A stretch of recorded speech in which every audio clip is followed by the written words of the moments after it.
little town of Sirmione is situated on a peculiar spit of land jutting out into Lake Garda. The lake is located 50 miles east of Milan and it's big, 32 miles long, 10 miles at its widest part and 1,000 feet at its deepest point. You cannot start a day better than this. Breakfast on the terrace overlooking the lake. It was perfect, and our hotel, the Continental, served a full breakfast. You could watch the many boats on the lake, or look over the terrace rail and see the inviting pool. Or idly watch a member of staff washing down the surrounding area. Every room had a balcony with a wonderful view looking out over the lake.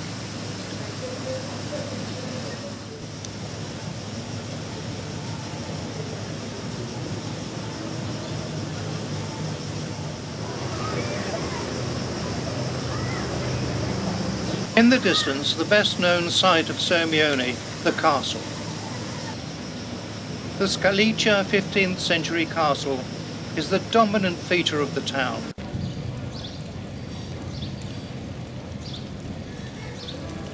Built out into the lake, the water provides a perfect line of defence. No need for a moat. The sheer walls are surmounted by typical Italian castellations and battlements.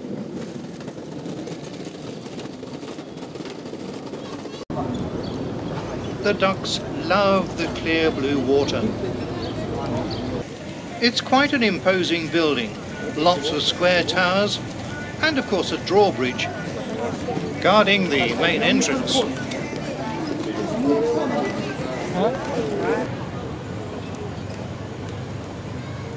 The outer walls of the castle extend out well into the lake. It all adds to the attraction of Sirmione for its countless visitors from all over the world.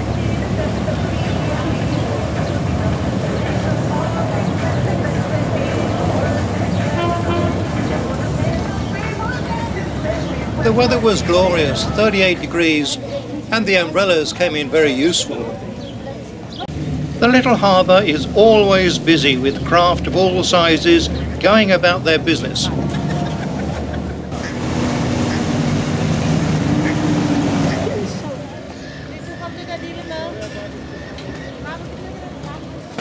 The little town is full of narrow streets, which were not built with the motor car in mind.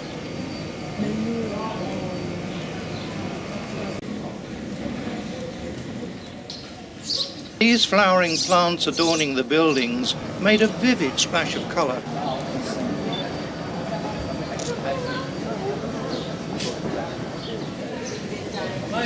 Cafes and restaurants mingle with shops in the little square, while houses and hotels line the harbour.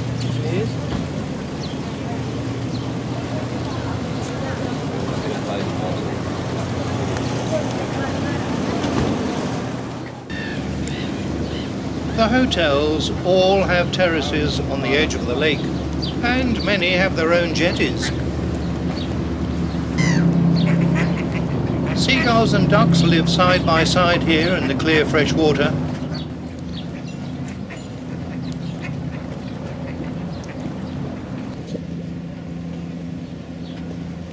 There are boats of all sizes here, and the flags of many nations flutter happily in the welcoming breeze. And there was the usual hive of waterborne activity. Water taxis and ferries of many types operate continually.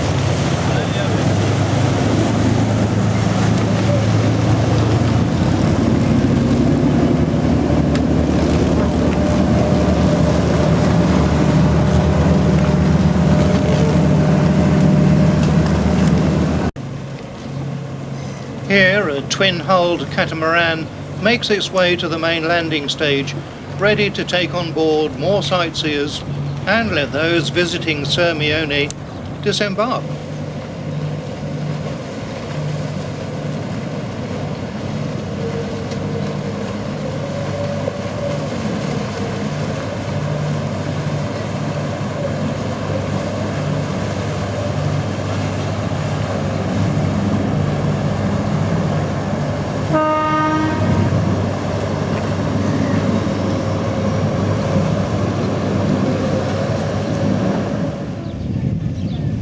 These water taxis and ferries are by far and away the best way for visiting the various towns dotted along the lakeside.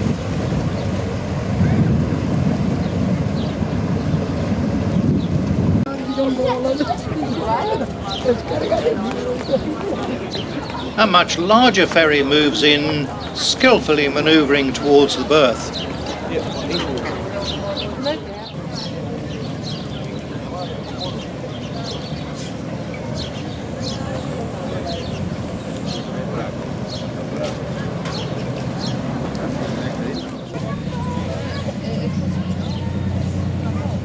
Another ferry sets out on its way, having just left a nearby jetty.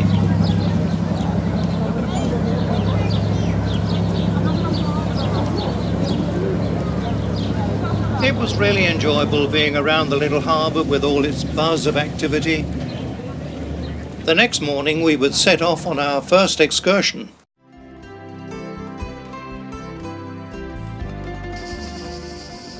From a viewpoint high up on surrounding hills, the ancient Roman city lay before us. Verona is built around the river Adige, which forms a horseshoe shape, turning back on itself. This is the Ponte Pietra, the oldest bridge over the Adige, with some of the original Roman brickwork still in place. Many a Roman legion must have crossed over it.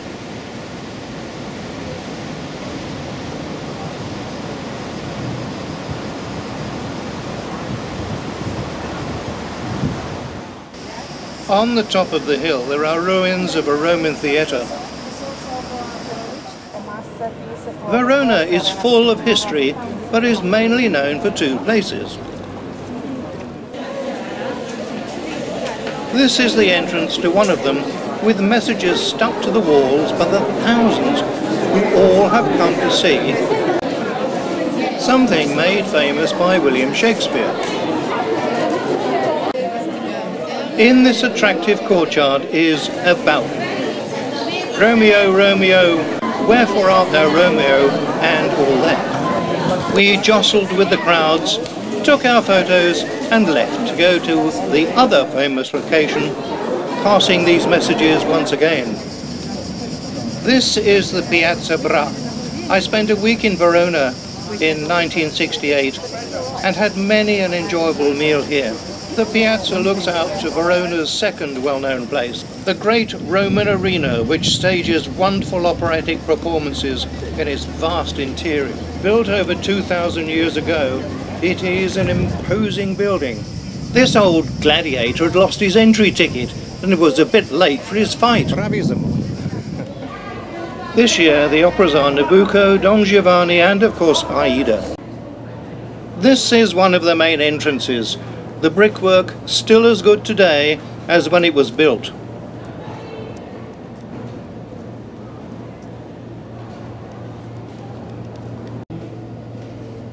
All round and beneath the arena are passageways with very high arched roofs, all part of the structure supporting the seating above. These steps lead up to the inside of the arena. And we get our first look at its huge interior. We entered through this imposing archway where Roman dignitaries entered all those years ago. The tiers of stone steps rise up into the sky. This piece of arched wall is the only remaining part of the outer wall that surrounded the arena. The tiers of steps, now equipped with seats halfway up, continue all the way round. This is the auditorium where the most expensive seats are, looking towards the stage, of course. The stage is devoid of all scenery today because it's between productions. And likewise, the orchestra pit is devoid of musicians.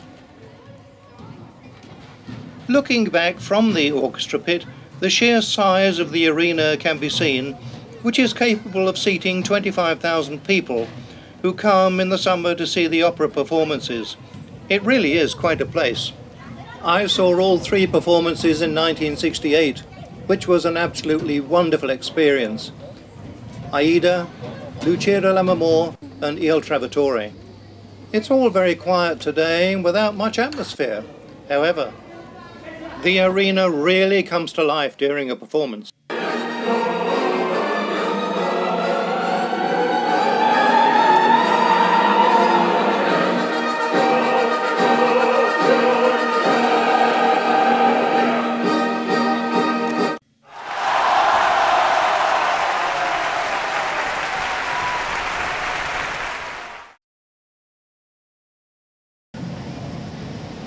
The scenery and props have to be kept outside the arena. With such a huge stage and upwards of 200 singers, the props have to be big. These are for Aida, and looking at them, who needs to go to Egypt when you can see it all here?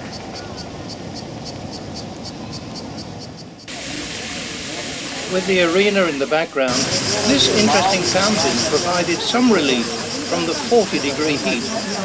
Was it some sort of prehistoric monster?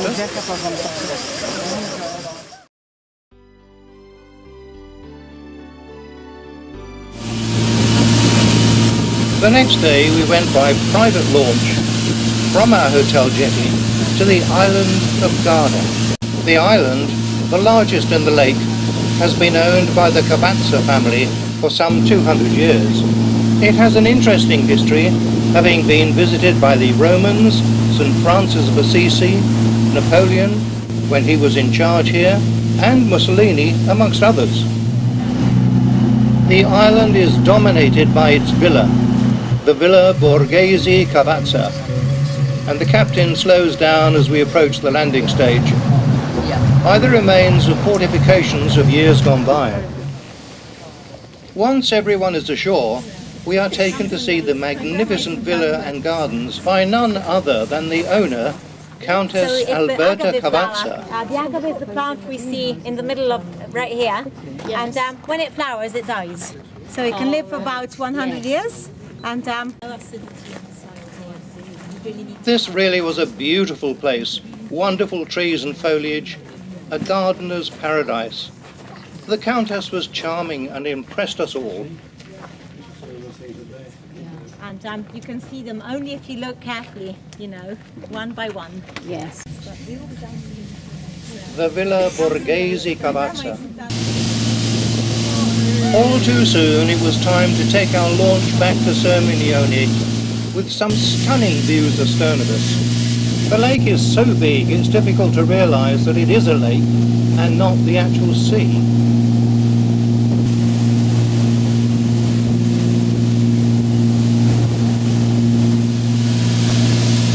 Thankfully it had been cooler today, and a nice breeze on the lake was a relief from the heat we'd had earlier. Just before we arrived back, we passed some Roman ruins built on the top of the promontory tip. Now, slowing right down, we were soon back home. It had been a delightful little trip, but there was no time for leisure, for tomorrow we were off again.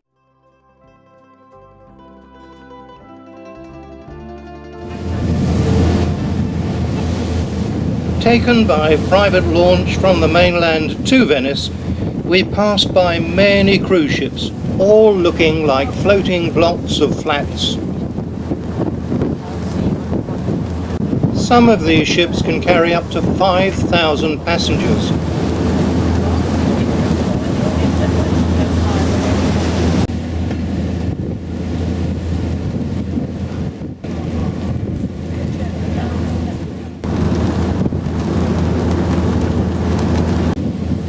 I moored my more modest vessel close by. It was cooler today, about 32 degrees, and cloudy, but no rain, thankfully, as we entered the Grand Canal, lined with churches and impressive buildings.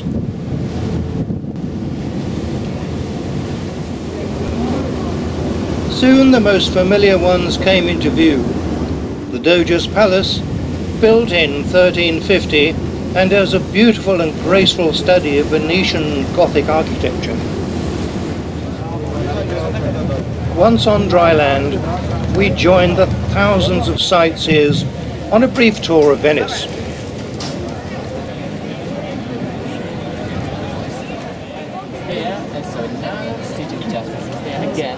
Passing by the Doge's palace, one can appreciate the artistry and workmanship that has gone into this building, which has stood here for over 400 years.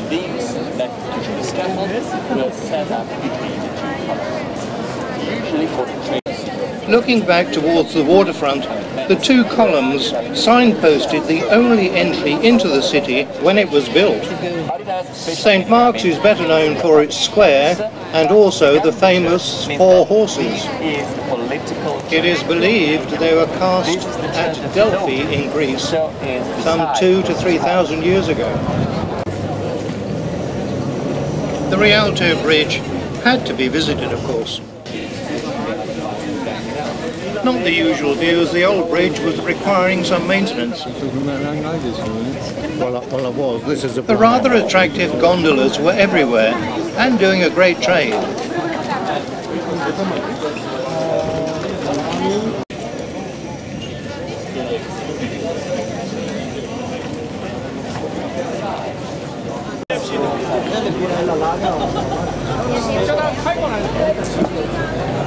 They had to watch out for bigger craft though.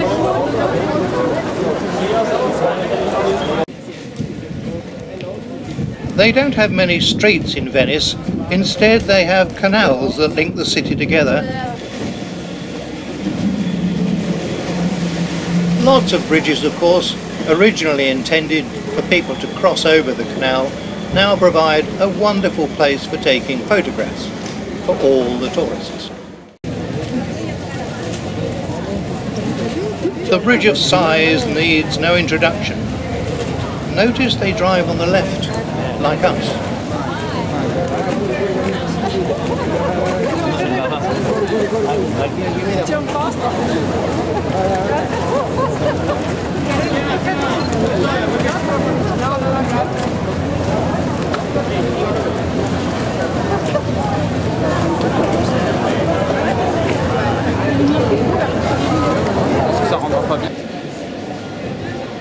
Back in St. Mark's Square, the clouds had gone and it was blue sky and sunshine again. It's a big square and is surrounded by cafes, all charging hugely inflated prices.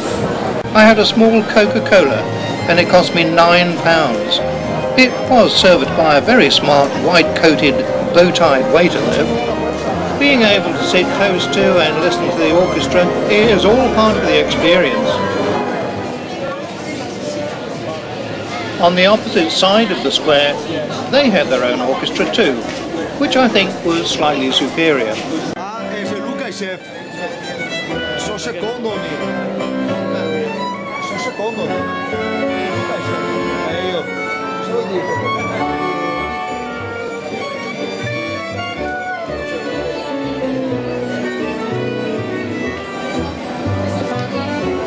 Just behind the orchestra is the most famous and oldest coffee shop in the world, Florian's. Opened in 1720, it has been visited by countless very rich and famous people. Ever-present waiters tend to your every need. The interiors of the various rooms are exquisitely decorated.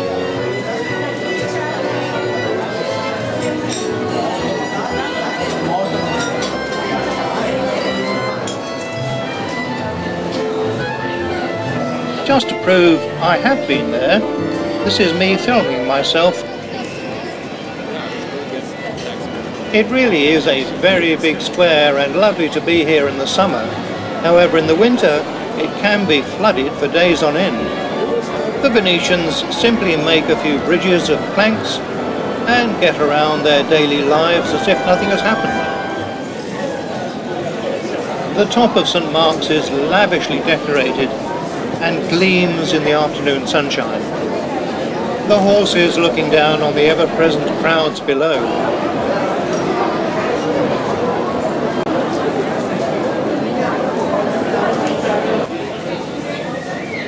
The bell tower is pretty impressive and is 325 feet high.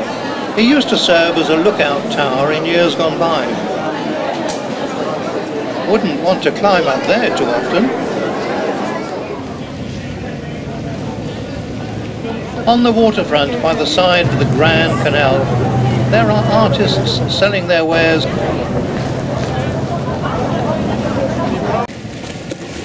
and of course gondolas, all neatly parked. As I was filming, this huge cruise liner suddenly appeared, slowly making its way along the canal. It had a number of tugs assisting it, both fore and aft.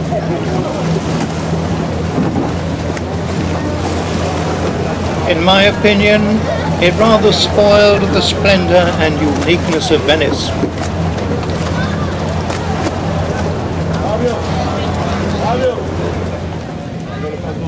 One of the most beautiful buildings of Venice is hardly noticed by the thousands who pass by it. This is the Hotel Danieli. It was built in the 14th century, and it was formerly the Palazzo Dandello, or a very rich Venetian merchant. Many famous people have stayed here, amongst them Richard Wagner, Charles Dickens, Lord Byron, and more recently Leonard Bernstein, Harrison Ford and Steven Spielberg.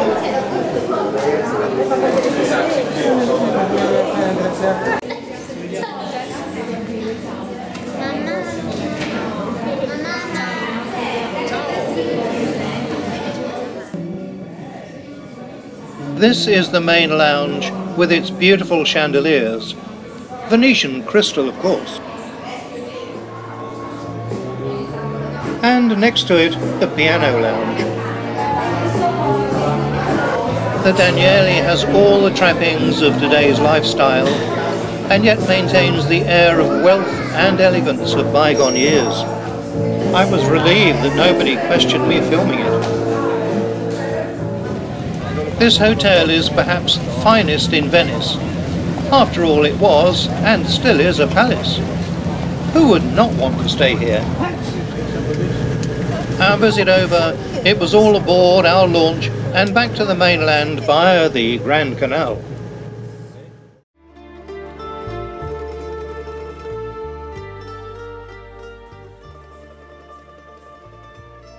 There are many little towns on the shoreline of Lake Garda, and our next excursion by coach took us to Malcesini, about 3/4 of the way up the lake.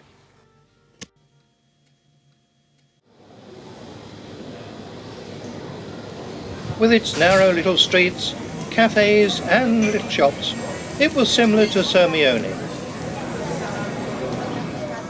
complete with a landing stage and of course a little harbour. Here the lake is quite narrow, and the views along it are stunning, as are some of the houses.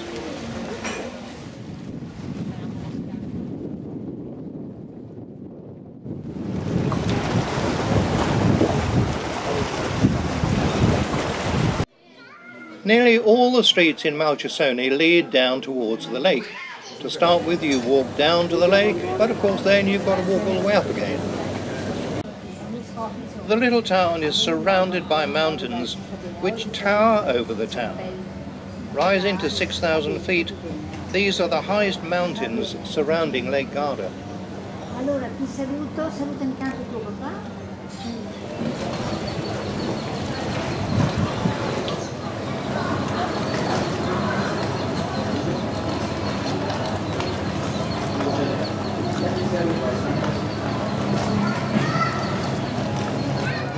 The only way to get to Malcesini is by road, ferry or water taxi.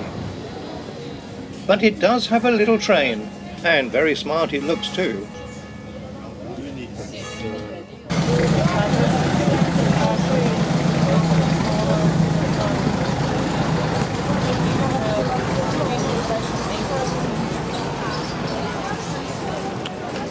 As lunchtime approached, I made my way to the little harbour to find a cafe.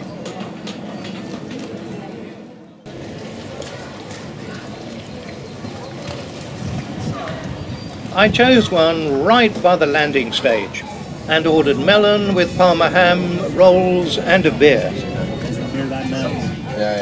There was another cafe close by that had water spraying into the air to keep people cool, a sort of air conditioning. I'm not sure whether raincoats were provided, My lunch, by the way, cost £9. I dread to think what it would cost in Venice.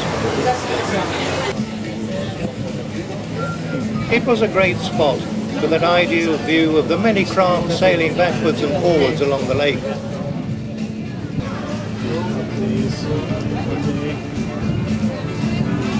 When a wonderful old paddle steamer arrived with its long, slender funnel, I was absolutely thrilled. It was as if time had suddenly gone back to the early 1900s. All except modern day fashion, that is. With her paddles churning the water as she went full astern, backing out. Once clear of the jetty, she went ahead and slowly pointed herself in the right direction.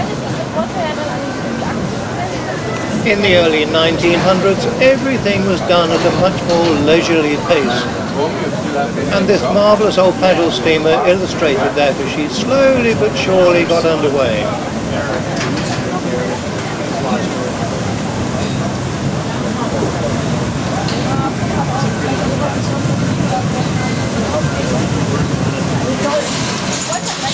And then gracefully, like the old lady she was, sailed away down the lake.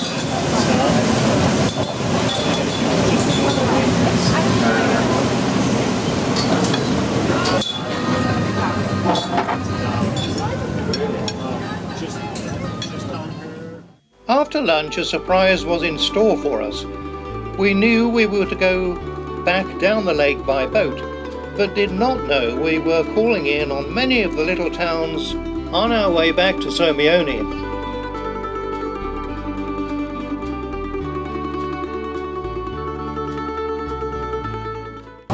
This boat trip turned out to be really enjoyable. Oh yes, yeah. It was like being on a cruise with wonderful views of the lake and surrounding hills.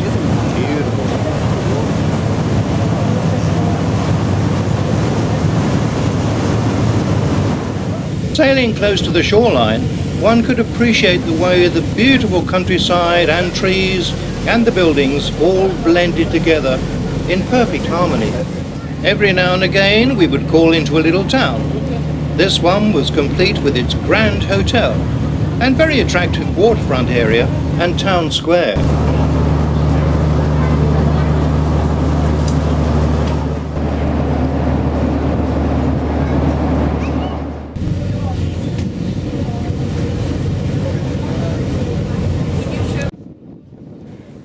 Then it was on to the next one, this one complete with a little harbour of course, jetty and well-populated beach.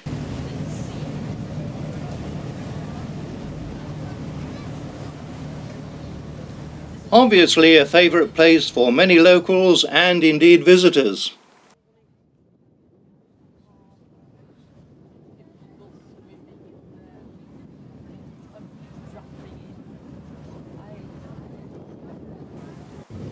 I think this beach must have been a private one.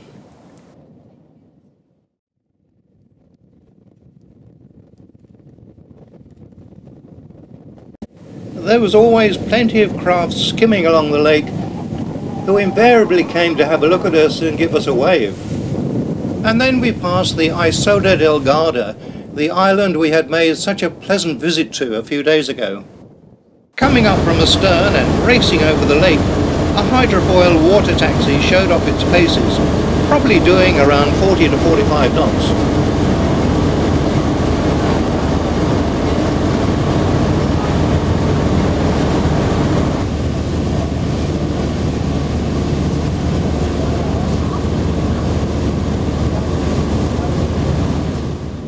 Some Roman ruins can be seen on the tip of the Sirmione promontory there.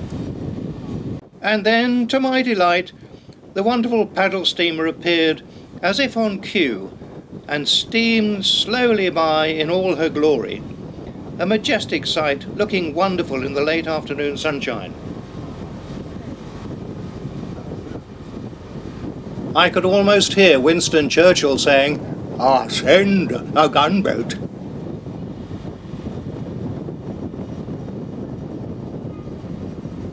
To see the past come to life before one's eyes was extraordinary. To bring us back from the 1900s, A modern-day speedboat sped past.